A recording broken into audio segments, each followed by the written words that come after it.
दोस्तों, tally prime course की इस श्रृंखला में प्रीवियस 2 क्लासेस में हमने सीखा कि किस तरह से हम टैली प्राइम कंपनी के डेटा को नए फाइनेंशियल ईयर के लिए तैयार करते हैं या नए फाइनेंशियल ईयर को चेंज करने के क्या क्या ऑप्शंस हैं।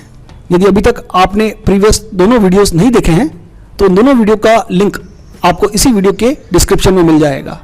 आज की इस क्लास में हम थर्ड मेथड पढ़ रहे हैं जिसके थ्रू भी हम कंपनी के डेटा को नए फाइनेंशियल के लिए यूज कर सकते हैं, और वो मेथड है कंपनी डेटा को स्प्लिट करना। आगे बढ़ने से पहले हमेशा की तरह मेरा आपसे निवेदन रहेगा कि यदि अभी तक आपने हमारे इस चैनल को सब्सक्राइब नहीं किया है तो प्लीज अभी कर लीजिए। आइए शुरुआत करते हैं। स्प्लिट शब्द का सिंपल मीनिंग होता है टुकड़े करना।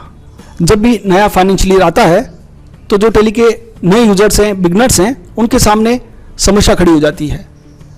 यदि आप ये तय करते हैं कि सेम कंपनी को ही नेक्स्ट फाइनेंशियल ईयर में भी कंटिन्यू करना है तो बहुत अच्छी बात है, लेकिन अगर आपके ऑर्गेनाइजेशन ने तय किया है कि नए साल में नई कंपनी बनाकर फिर काम करना है तो नए यूजर्स इसको लेकर बहुत बड़ी प्रॉब्लम में फंस जाते हैं।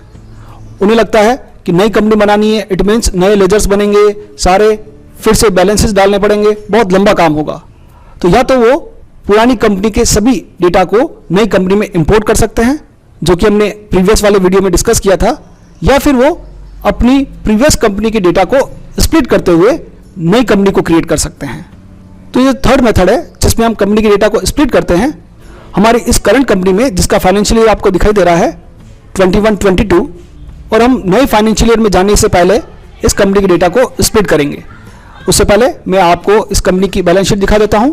यहां पर सारे बैलेंसेस आपको दिखाई दे रहे हैं, प्रॉफिट एंड लॉस दिखा देता हूं और इस कंपनी के सारे लेजर्स भी दिखा देता हूं। चार्ट ऑफ अकाउंट्स में आप जाएंगे तो सारे लेजर्स आपको मिलेंगे, अलग अलग हेड वाइज आपको यहां पर बाइफर्केशन मिल जाएगा। इन सारे लेजर्स को हमें फिर से क्रिएट नहीं करना है, तो उसके लिए हम कंपनी के डेटा को स्प्लिट कर सकते हैं। और स्प्लिट करने के लिए आपको ऊपर की तरफ डेटा मेनू दिखाई देगा जिसका शॉर्टकट है ऑल्ट के साथ वाई, या तो आप ऑल्ट वाई प्रेस कीजिए या डेटा मेनू पर क्लिक कर दीजिए। और यहां पर तीसरा ऑप्शन हमें दिखाई दे रहा है स्प्लिट। जैसे हम स्प्लिट ऑप्शन को क्लिक करेंगे तो टैली सबसे पहले पूछेगा वेरीफाई डेटा। यहां आपको अपने डेटा को सबसे पहले वेरीफाई करना पड़ेगा। अब ये वेरीफाई क्या होता है? तो वेरीफाई का मीनिंग यह है कि आप अपनी कंपनी के डेटा को स्प्लिट करना चाहते हैं, इट मीन्स 2 टुकड़े अलग अलग करना चाहते हैं। यदि आप ऐसा करेंगे तो स्प्लिट होने के बाद एक कंपनी और सेपरेट बन जाएंगी और उस कंपनी के अंदर प्रीवियस कंपनी के सभी लेजर्स अपने आप इंपोर्ट हो जाएंगे, उनके बैलेंसेस भी जो क्लोजिंग बैलेंसेस थे वो ओपनिंग बन जाएंगे। लेकिन यदि आप उसके बाद प्रीवियस कंपनी में जाकर कोई करेक्शन करेंगे तो वो करेक्शन नई कंपनी में आपको रिफ्लेक्ट नहीं होगा। उसी तरह से पुरानी कंपनी के अंदर अगर कोई आउटस्टैंडिंग एंट्रीज बाकी रह गई हैं, कोई एडजस्टमेंट एंट्रीज बाकी रह गई हैं, तो वो सभी एंट्रीज आपको कर लेनी चाहिए। उसी तरह से बैंक रिकंसिलिएशन स्टेटमेंट के थ्रू जितना भी आपको रिकंसिलिएशन करना है वो सब भी आप पहले कर चुके होंगे, तो ही आपका डेटा वेरीफाई होगा। यदि कोई भी किसी भी प्रकार का एरर है तो वो वेरीफाई डेटा करते वक्त आपको डिस्प्ले होगा। आइए मैं इस कंपनी के डेटा को वेरीफाई करके आपको दिखाता हूं। हमारी कंपनी है फाइनेंशियल ईयर 21-22, और जैसे मैं एंटर करूंगा, एंटर करने पर एक्सेप्ट करने के बाद यदि कोई एरर होगा तो यहां पर एरर की लिस्ट आपको यहां दिखाई देगी। अभी इस कंपनी में कोई एरर नहीं है, इट मीन्स ये कंपनी स्प्लिट होने के लिए तैयार है। फिर से हमें जाना है डेटा मेनू में, स्प्लिट। अब हम सेकंड ऑप्शन यूज करेंगे स्प्लिट डेटा।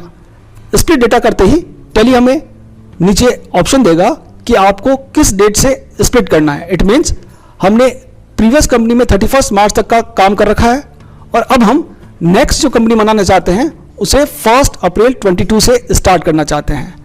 ये डेट आप यहां पर चेंज भी कर सकते हैं। यदि आपको फाइनेंशियल के मिड में 2 टुकड़े करने हो, अलग अलग कंपनीज क्रिएट करनी हो, तो आप यहां पर डेट भी चेंज कर सकते हैं। अदरवाइज अब ये प्रोसेस जब कंप्लीट होगा तो आपकी सिस्टम में 2 कंपनीज क्रिएट हो जाएंगी।